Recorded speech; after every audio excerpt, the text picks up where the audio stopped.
Assalamualaikum warahmatullahi wabarakatuh. Alhamdulillahirabbil alamin. Salatu wassalamu ala sayyidina Muhammadin ala alihi washabbihi ajma'in. Amma ba'du. Faqad qala Allah Ta'ala fi kitabihil karim. A'udzu billahi minasyaitonir rajim. Wa ma kana al-mu'minuna liyanfiru kaffah falaula nafara min kulli firqatin minhum ta'ifatun yatafaqahu fid dini wa liyunziru qaumahum idza raja'u ilaihim la'allahum yahdharun.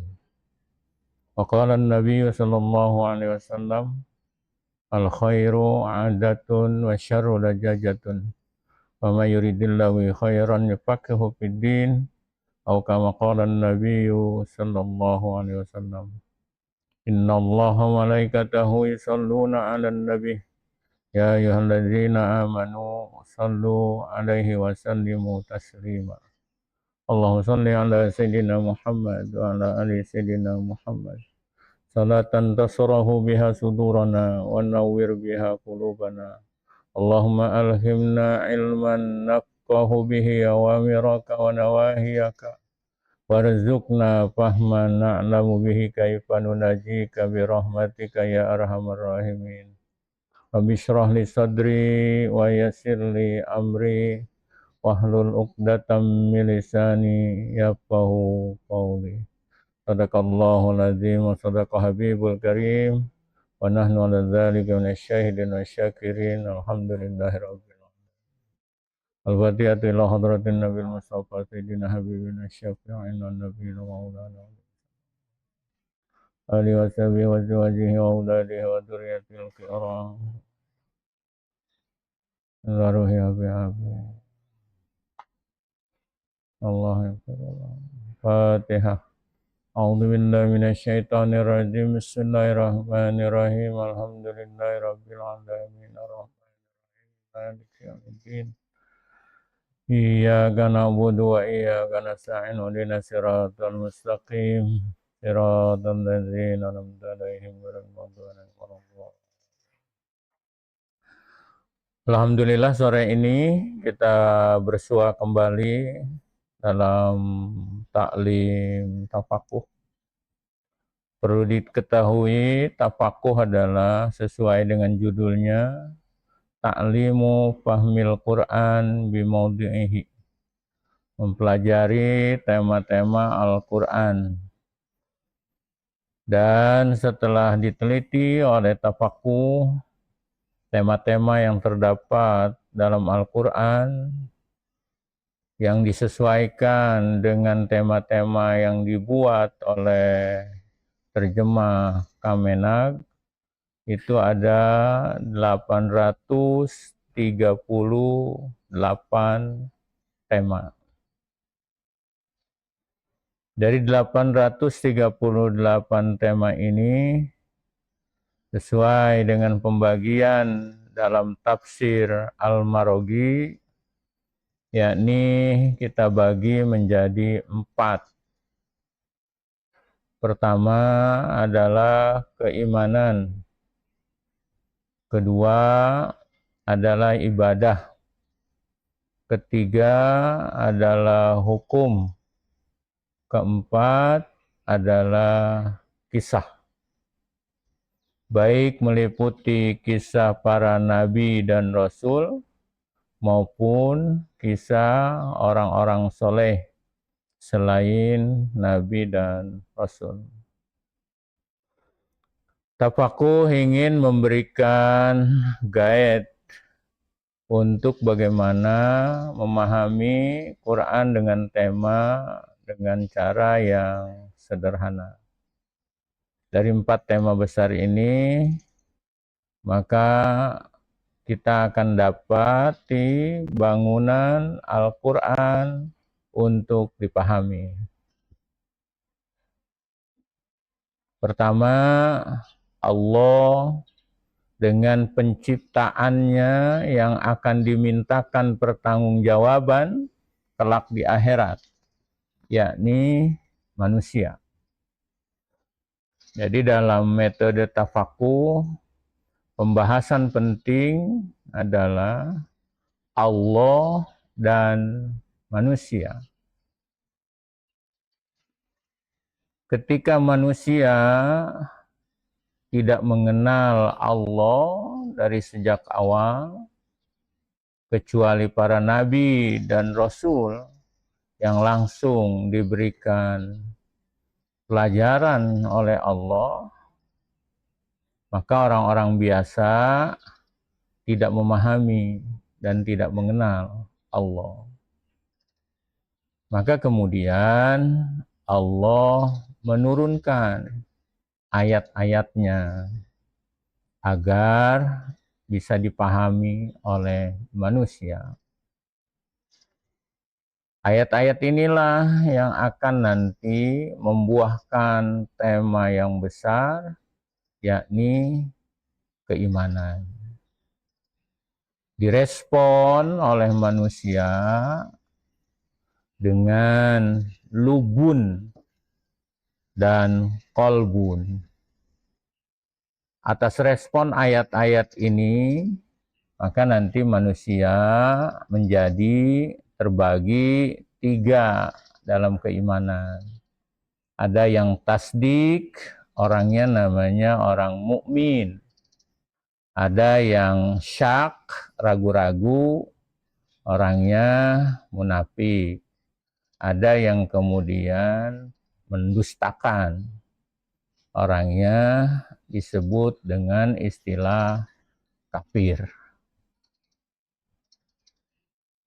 Maka orang-orang mukmin ketika dia merespon ayat-ayat Allah, baik yang bersifat bahasa maupun yang bersifat alam, maka keberimanan ini mendorong manusia untuk bisa berhubungan dengan Allah.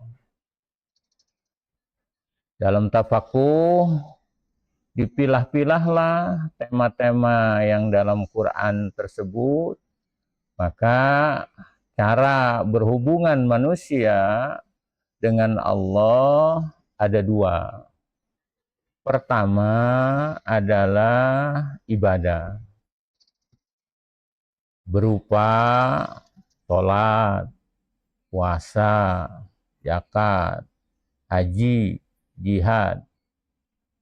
Ini adalah ibadah-ibadah yang telah ditetapkan oleh Allah agar manusia bisa berhubungan dengan Allah. Yang kedua, cara manusia bisa berhubungan dengan Allah adalah akhlak. Nanti penelitian tafakuh menghasilkan ada akhlak yang bersifat pribadi dan ada akhlak yang bersifat sosial. Itulah perputaran antara Allah dan manusia. Hablum minallah. Tinggal kita nanti tafakuh meneliti bagaimana hubungan manusia dengan manusia. Hubungan manusia dengan manusia diatur dengan istilah hukum. Nanti hukum ada yang terkait dengan hukum-hukum yang privasi, pernikahan, perceraian, waris, dan seterusnya. Ada hukum yang bersifat sosial untuk menjaga kestabilan sosial. Ada istilahnya disebut dengan jinayat. Ada orang merugikan orang lain. Ada orang yang merusak dirinya, membunuh orang, mencuri.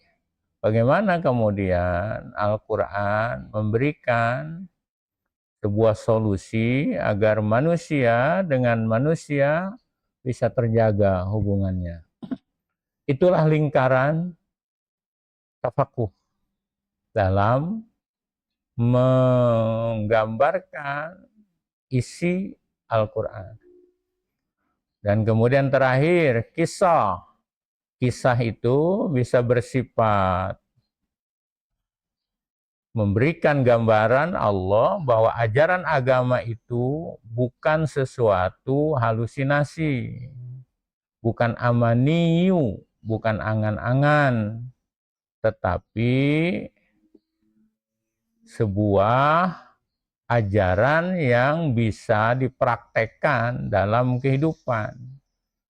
Kemudian Allah memberikanlah contoh-contoh manusia paripurna, agar kemudian manusia lain mengikuti bagaimana mempraktekkan ajaran-ajaran agama itu dalam kehidupan. Nanti akan kita lihat beberapa sifat para nabi dan rasul. Itu yang pertama. Yang kedua, kisah itu juga memberikan sebuah ilmu pengetahuan kepada nabi dan rasul tentang orang-orang sebelumnya. Untuk bagaimana Nabi Muhammad mengetahui perjalanan Nabi Isa, perjalanan Nabi Musa di dalam mengemban amanah berdakwah kepada umatnya. Itu secara ringkas bagaimana gambaran tentang tafakuh untuk menyederhanakan isi Al-Quran. Maka kemudian kita sekarang melanjutkan masih tentang tema besar keimanan. Kita klik tentang Allah. Kemudian kemarin masih sampai dalil-dalil adanya Allah.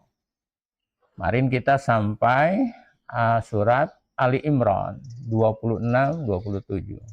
Sore ini kita akan lanjutkan kepada tema bukti-bukti kekuasaan Allah dan kesempurnaan ilmunya. Atau bukti-bukti kekuasaan Allah yang membatalkan kepercayaan orang musyrik. Kita klik surat Yunus ayat 31 sampai 36. Terlihat para peserta sekalian, Bapak Ibu-ibu. Surat Yunus ayat 31. Allah Subhanahu wa taala berfirman, A'udzubillahi minasyaitonirrajim. Allah memberikan ayatnya untuk direspon oleh manusia agar tumbuh keimanan kepada Allah Subhanahu wa taala. Allah mengatakan, "Qul, katakan oleh engkau Muhammad SAW, man, siapakah yarzuku, yang dia memberikan rizki kepada kalian?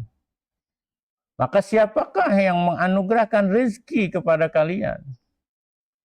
Minas samai, dari langit, wal ardi, dan bumi." Jadi Allah memberikan pertanyaan kepada manusia tentang siapakah yang memberikan rizki yang sumbernya dari langit dan di bumi.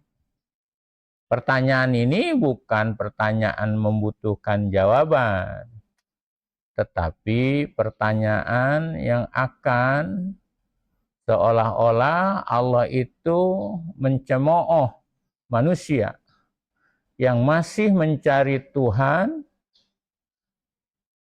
selain Allah Subhanahu wa taala.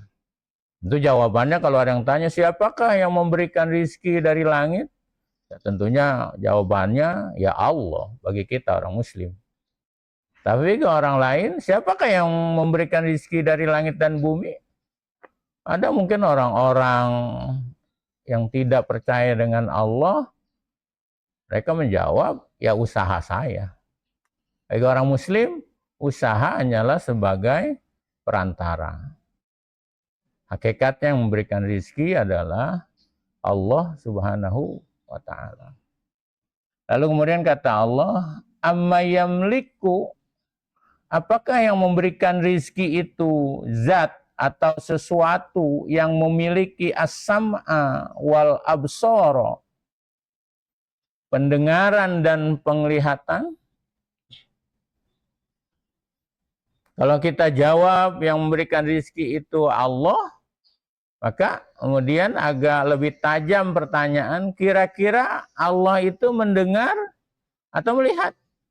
Tentunya kita jawab, ya Allah bagi kita maha mendengar, maha melihat. Tapi bagi orang yang tidak menyembah Allah, maka kalau dikatakan lain yang selain Allah memberikan rizki, maka pertanyaan yang tajamnya, kira-kira selain Allah itu mendengar atau melihat? Bagi orang-orang musyrik Mekah, penyembah berhala, maka Allah bertanya, kira-kira berhala itu punya pendengarankah atau punya penglihatankah? Sebuah pertanyaan lembut dari Allah untuk menyentuh keimanan orang-orang musyrik Mekah. Waman, dan siapakah yurijul hayya, yang mengeluarkan yang hidup, minal mayyiti, yang bersumber dari yang mati, wa yuhriju, dan siapakah yang mengeluarkan al mayyita, kan yang hidup, yang sumbernya minal hayy?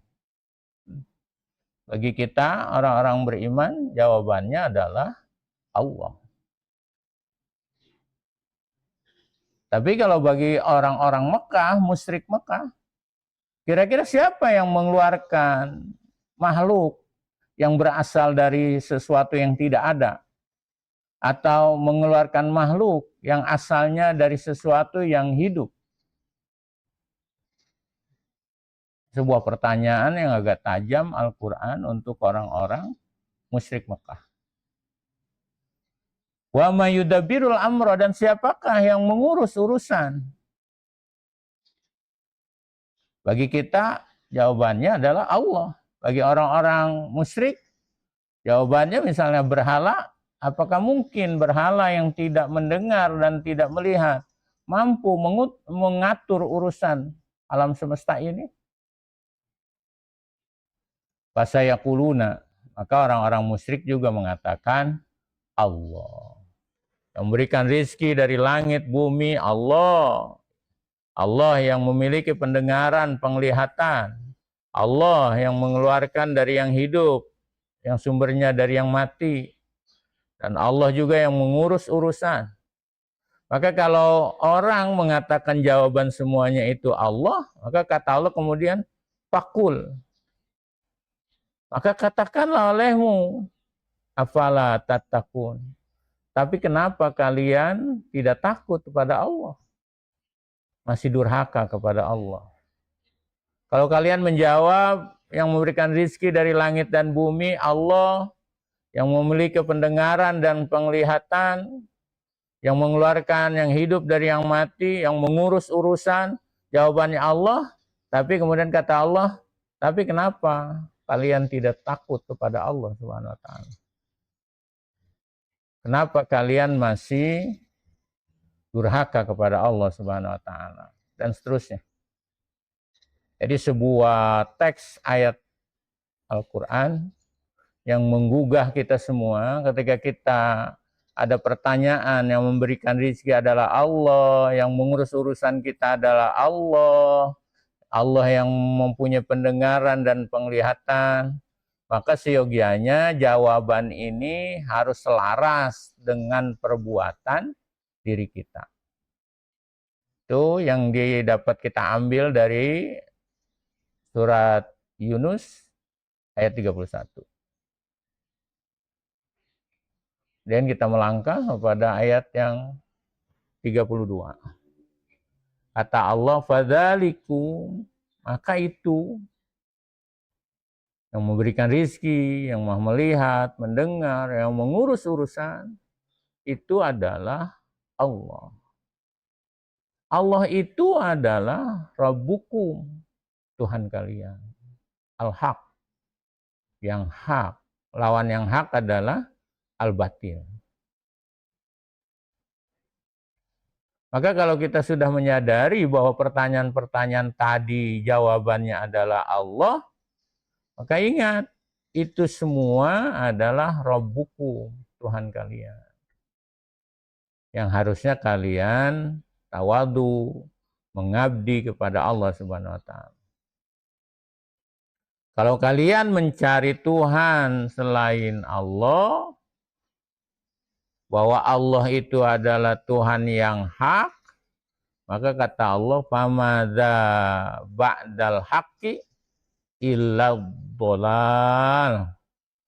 Maka kalau sudah jawabannya bahwa Allah adalah Tuhan yang hak, maka selain itu, selain yang hak itu, tidak ada lain kecuali dhalal, kesesatan.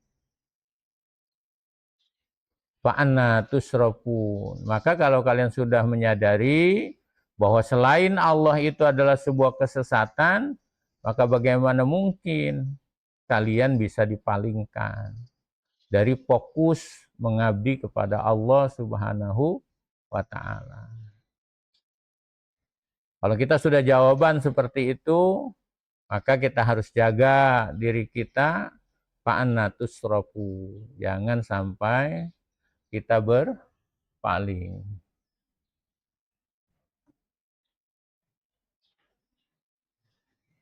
Habis. Kadzalika haqqat kalimatu rabbika 'alal ladzina fasaqu annahum la yu'minun. Kadzalika, maka seperti itulah. Seperti apa? Kadang-kadang orang mengakui bahwa yang memberikan rizki itu Allah, yang memberi kehidupan itu Allah, yang mengurus seluruh hidupnya adalah Allah. Itu adalah ketetapan yang benar. Tapi terkadang orang menjawabnya yang memberikan rizki Allah, Allah mendengar, melihat, kemudian yang mengurus urusan kita adalah Allah, tapi kelakuannya tidak sepadan dengan apa yang dia ucapkan. Dalam bahasa Al-Quran itu disebut fasik. Kadzalika haqqat kalimatu rabbika. Demikianlah telah nyata, benar kalimat Tuhanmu. Alal ladzina fasaku, pada orang-orang yang fasik. Artinya orang fasik tadi, antara perkataan dan perbuatan kadang-kadang berbeda. Kalau ditanya siapa yang memberikan rizki? Allah. Siapa yang mengurus urusan dirinya? Allah. Tapi kemudian kelakuannya tidak sepadan dengan ikrarnya. Dalam surat Yunus 33 ini, orang tersebut disebut fasaku. Bahkan kalau sampai memuncak, menjauhi Allah, bisa masuk kepadanya orang fasik itu, annahum la yu'minu. Bisa saja mereka kemudian tidak beriman. Jadi sebuah ayat penolakan yang Allah berikan kepada orang-orang musyrik Mekah, bagaimana kemudian orang yang menyembah berhala itu dianggap tauhidnya tidak benar. Maka untuk kita semua, luruslah mengabdi kepada Allah Subhanahu wa taala dengan sebenar-benarnya. Agar kita kemudian tidak termasuk orang-orang yang fasik. Kemudian Allah agak mempertajam tentang ada orang yang menyembah kepada selain Allah.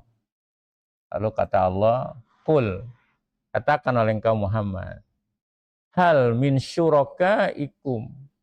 Apakah dari berhala-berhala mereka itu, mereka mayyabda'ul khalqa, mampu menciptakan makhluk, tsumma yu'iduhu, kemudian dia mengembalikannya.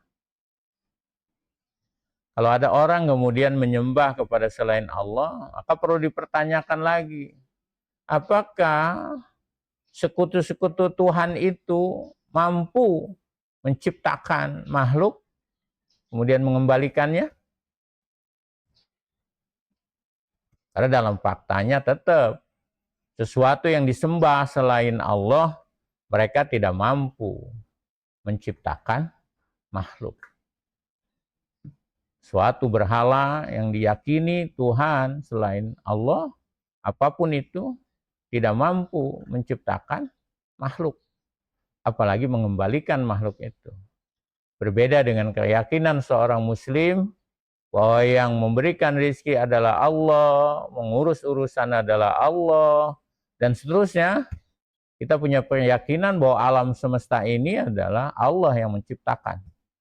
Dan nanti dalam keyakinan kita, Allah akan mengembalikan semuanya. Walaupun kita telah diwafatkan di alam dunia oleh Allah Subhanahu wa Ta'ala. Qul, katakan oleh kaum Muhammad, Allahu yabda'ul khalqa. Faktanya, hakikatnya cuma Allah yang mampu menciptakan makhluk, tsumma yu'iduhu. Kemudian hanya Allah yang mampu mengembalikan makhluk. Fa'anna tufakun.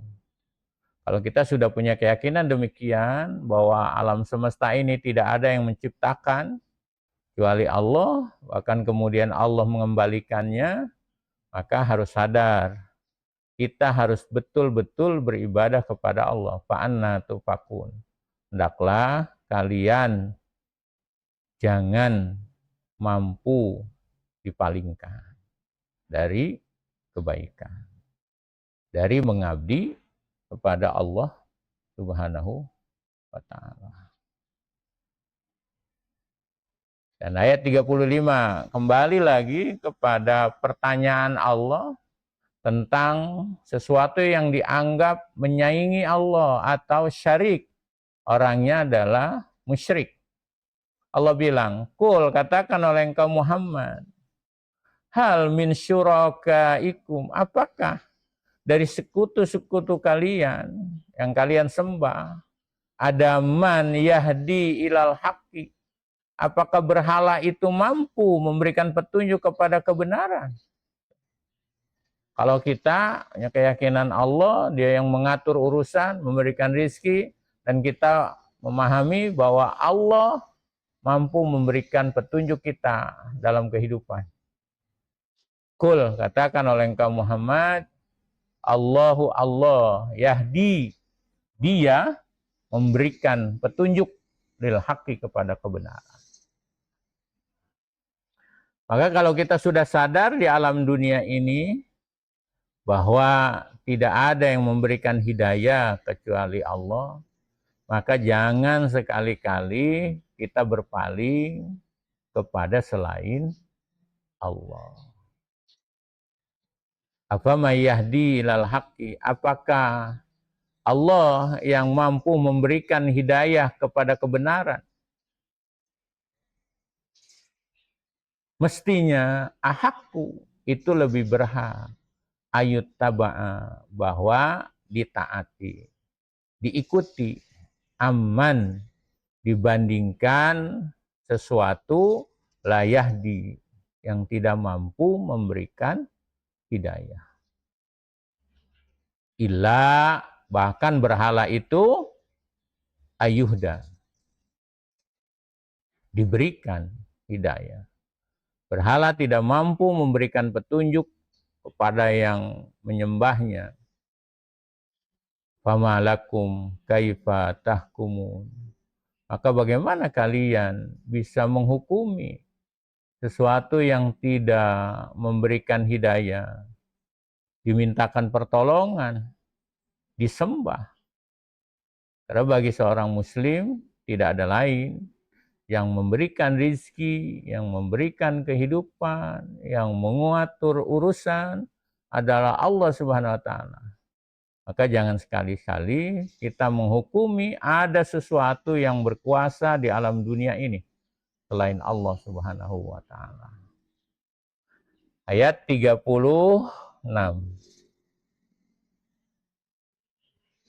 terakhir dari Allah membantah sesuatu yang disembah oleh orang-orang Mekah berupa berhala. Di mana berhala faktanya tidak memberikan rezeki, tidak memberikan urusan diurus oleh mereka. Mereka tidak mampu mengurus urusan. Dan terakhir kata Allah, wa ma yattabi'u aksuruhum illa dhanna. Maka kalau ada manusia yang masih menyembah kepada selain Allah, maka kebanyakan mereka itu sebetulnya mengikutinya illa dhanna, prasangka. A ini bisa memberikan hidayah. Yang B ini, makhluk B ini bisa memberikan rizki. Padahal faktanya tidak ada satupun yang memberikan petunjuk, tidak ada satupun yang memberikan rizki kecuali Allah. Asumsi-asumsi mereka dalam bahasa Al-Quran disebutnya dzan, prasangka. Dan bukan dibangun dari dalil mereka menyembah berhala, tetapi dibangun dari kebudayaan nenek moyang mereka. Dan ingat, inna dzanna la yugni minal haqqi syai'an. Prasangka tidak akan mampu menggapai kebenaran sedikit pun. Prasangka-prasangka itu bahwa berhala bisa memberikan rizki dalam asumsi-asumsi perkiraan mereka, bisa memberikan petunjuk, itu hanyalah prasangka.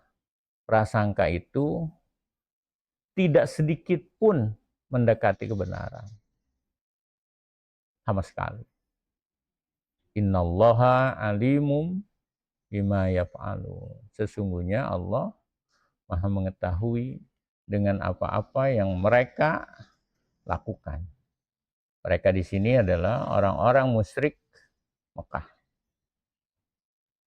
Nah, ini adalah ayat tentang bukti-bukti kekuasaan Allah Subhanahu wa taala yang membatalkan kepercayaan orang musyrik.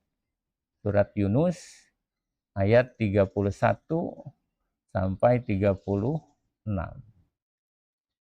Dan kita lanjutkan lagi masih tentang bagaimana Allah menjelaskan tentang zatnya Allah, dirinya Allah dengan berbagai macam atribut yang Allah miliki. Tema selanjutnya adalah bukti-bukti kekuasaan Allah. Allah yang kita sembah dalam keyakinan seorang muslim maha berkuasa. Dan kesempurnaan ilmu Allah di alam semesta ini. Surat Ar-Ra'd ayat 1 sampai 11. Dimulai alif lam mim ra. Ini kalau tafsir-tafsir berbeda-beda para ulama.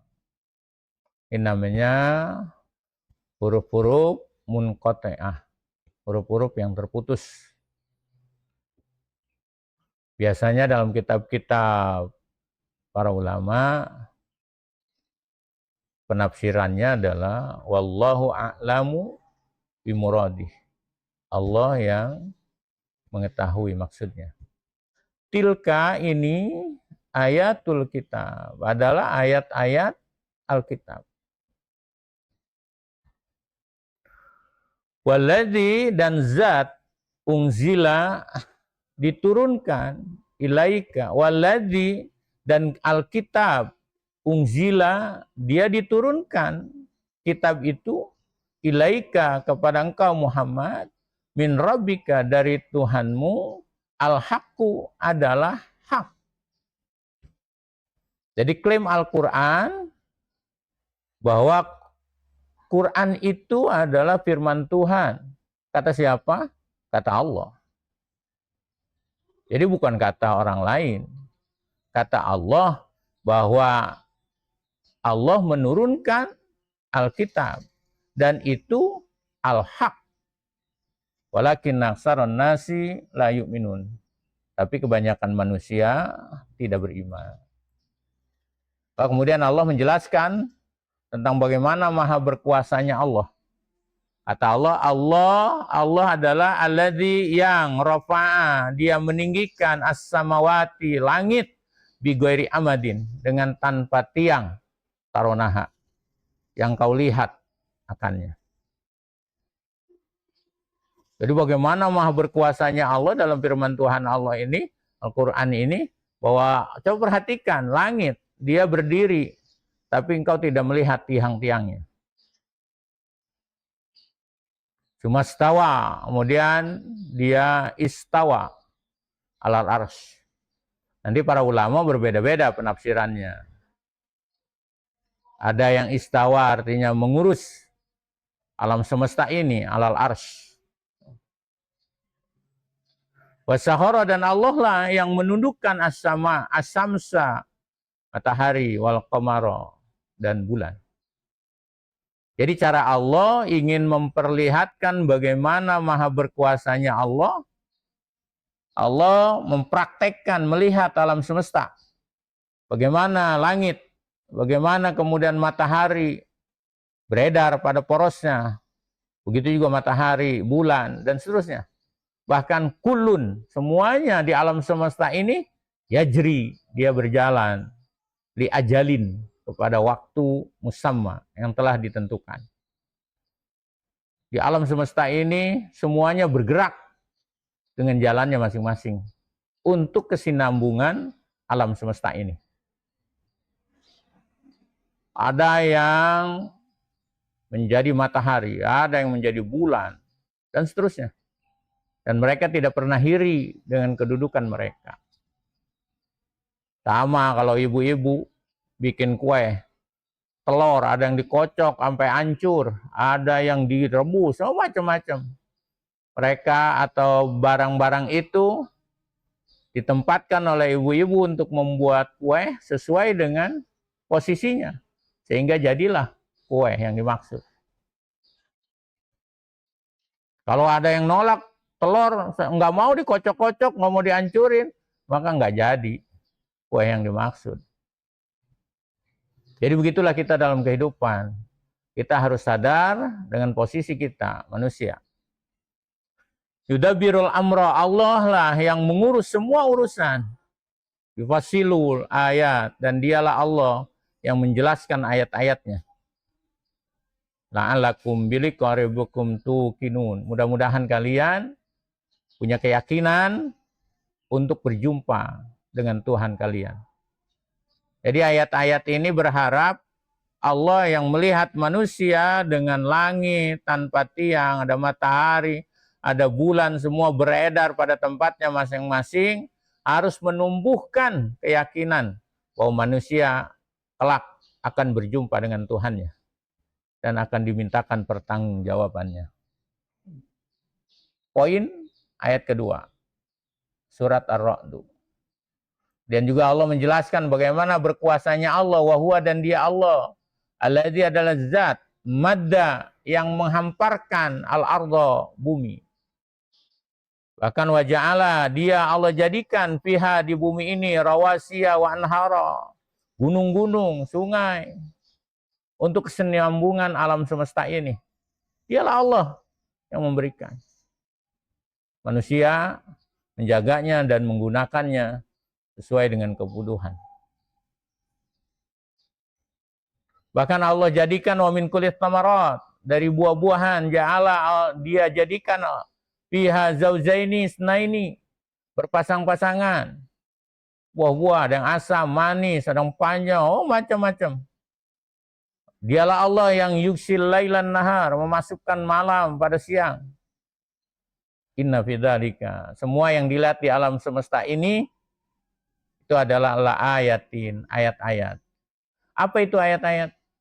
Jika kita melihat kejadian alam semesta ini mengantarkan kita keyakinan kepada Allah, maka itu disebutnya ayat. Kalau kita melihat alam semesta hanya mengagumi saja, tidak mengantarkan kita kepada keyakinan kepada Allah, Maka alam semesta itu bagi dirinya bukan ayat, hanya kejadian alam. Apa saja yang kita lihat oleh panca indera kita mampu mengantarkan kepada keyakinan kepada Allah bahwa kita makhluk Allah yang akan dikembalikan padanya, maka apa yang kita lihat, kita dengar itu menjadi ayat. Tapi apa saja yang kita lihat tidak mampu mengantarkan kita kepada keyakinan bahwa Allah Maha Berkuasa dan seterusnya, itu tidak dianggap ayat buat diri dia, tetapi hanyalah kejadian alam. Maka Allah menegaskan, tolong semuanya itu menjadikanlah ayatin, menjadi ayat. Liqaumi yatafakkarun. Buat kaum-kaum yang mampu berpikir. Jadi berpikir itu adalah sebuah kegiatan manusia untuk merespon ayat-ayatnya. Nanti ada yatafakkarun, ada yatadabbarun, ada yatadzakkarun, aktivitas-aktivitas manusia dalam merespon ayat-ayat Allah. Dan Allah menjelaskan lagi di alam semesta ini, wafil ardi, dan di bumi, qita'un, ada bagian-bagian mutajawiratun yang saling berdampingan. Wa jannatun, ada kebun-kebun, min anabin, berupa kebun anggur. Bahkan wa zar'un, di bumi ini ada zar'un, tanaman-tanaman. Wa nakhilun, adapun kurma, sinwanun, yang bercabang. Wa ghairu sinwanin, dan hewan-hewan ada yang tidak bercabang. Yusqa, semuanya makhluk Allah, baik tumbuh-tumbuhan atau hewan, itu diminumnya, diberi minum oleh Allah, yusqa bima'in wahidin, dengan air yang satu. Wa nufaddilu ba'daha, bahkan Allah kemudian memberikan kelebihan. Sebagian makhluknya ala ba'din, ada bagian. Kalau dalam tumbuh-tumbuhan, fil ukul, dalam makanan. Ada orang yang senang makanan A, makanan B. Ada yang senang manisnya, ada yang suka asamnya, dan seterusnya. Allah berikan perbedaan-perbedaan. Itulah tanda-tanda kebesaran Allah. Balik Allah mengulang lagi, inna fidzalika la ayatin liqaumi yaqilun. Itu semua adalah menjadi ayat bagi orang-orang yang mempunyai akal. Yaqilun, berakal, termasuk aktivitas manusia dalam merespon ayat-ayatnya.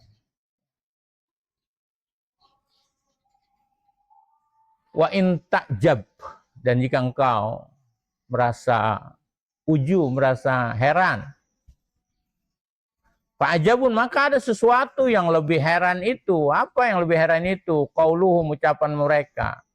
Orang-orang Mekah itu ada perkataan yang dalam bahasa agama itu menjadi sesuatu yang terasa aneh. Apa itu? Orang-orang Mekah itu punya keyakinan bahwa orang kalau sudah rusak tidak mungkin bisa dikembalikan. Bahasa Al-Quran, Aidza kunna turaban, apa iya kalau kami sudah menjadi debu, ainna la fi khalqin jadid, kami bisa dikembalikan lagi pada makhluk yang baru. Dan ini merekam sebuah keyakinan orang-orang Mekah pada saat itu, bahwa mereka punya keyakinan kematian itu bukan Allah yang mengaturnya, tetapi ajal, waktu. Dalam bahasa Al-Quran namanya ad-dahr. Jadi yang membuat mereka mati itu ad-dahr, karena udah waktunya, bukan Allah. Allah rubah keyakinan itu. Ulaikal ladzina kafaru bi rabbihim. Orang-orang yang tidak percaya bahwa Allah lah yang memberi kehidupan, maka mereka disebutnya orang-orang ingkar dengan Tuhan mereka. Kelak di akhirat mereka itu wa ulaikal aglalu fi anakihim. Mereka kelak akan dilekatkan belenggu-belenggu di lehernya. Dan mereka ulaika sabunar. Mereka itu adalah penghuni-penghuni neraka. Hum fiha khalidun, dan mereka kekal di dalamnya. Dan keyakinan bahwa ada kehidupan setelah dunia ini adalah sebuah akidah yang paling pertama kali ditanamkan oleh baginda Rasulullah ketika berdakwah di Mekah. Tauhid yang paling pertama setelah keyakinan kepada Allah adalah bahwa ada kehidupan setelah kehidupan di dunia ini.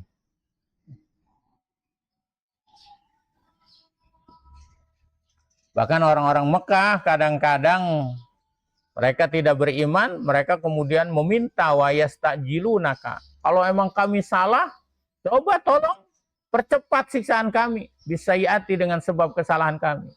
Qablal hasanati. Orang-orang yang kadang-kadang tidak mau menerima kebenaran, dia tetap dalam kesalahannya, suka mengatakan kalau saya salah, silakan siksa saya.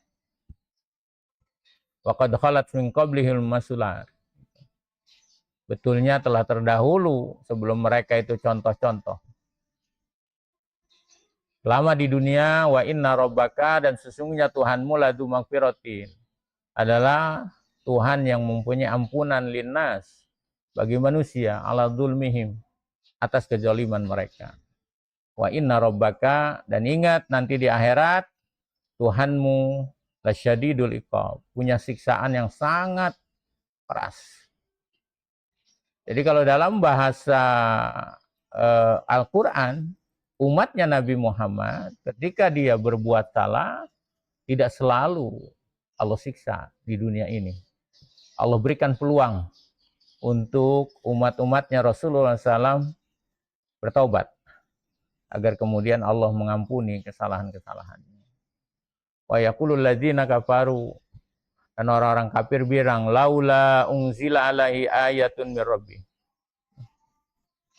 Mereka orang-orang kafir, orang musyrik Mekah yang menolak beriman kepada Nabi Muhammad, mereka berkata, laula unzila alaihi ayatun mir rabbi. Mengapa tidak diturunkan kepada Nabi Muhammad ayatun, mujizat dari Tuhannya?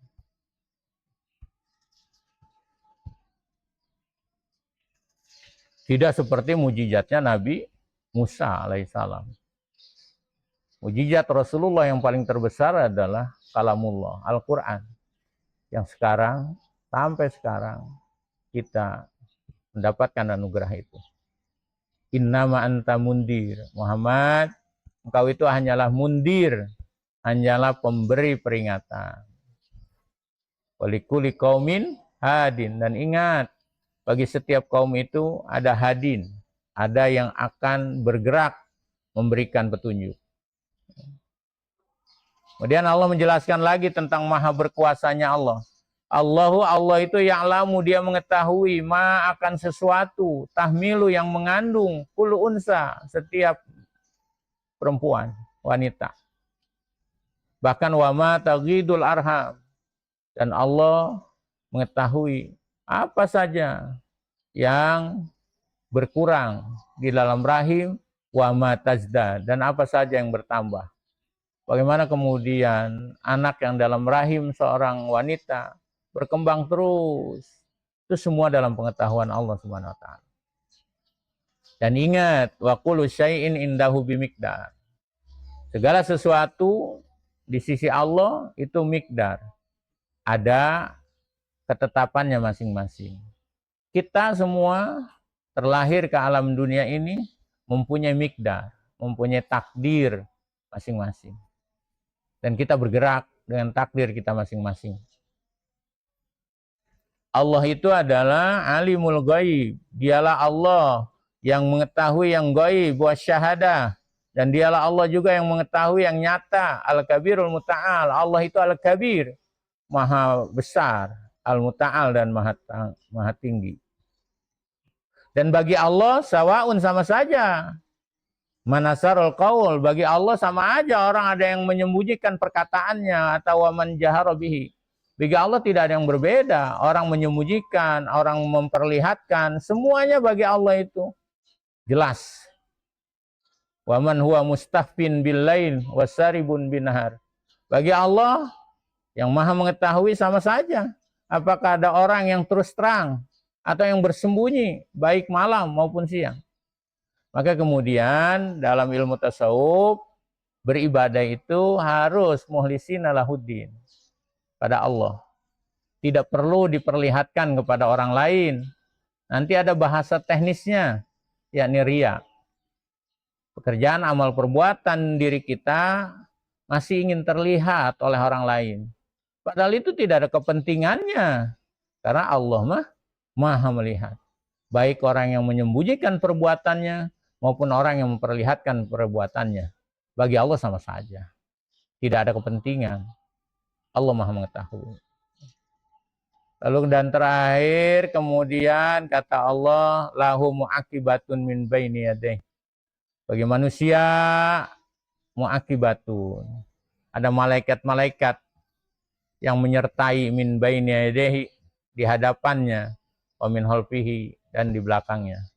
Kita semua diberikan oleh Allah malaikat-malaikat pendamping yang mampu mengantarkan kita, menjaga kita untuk selalu bisa istiqomah.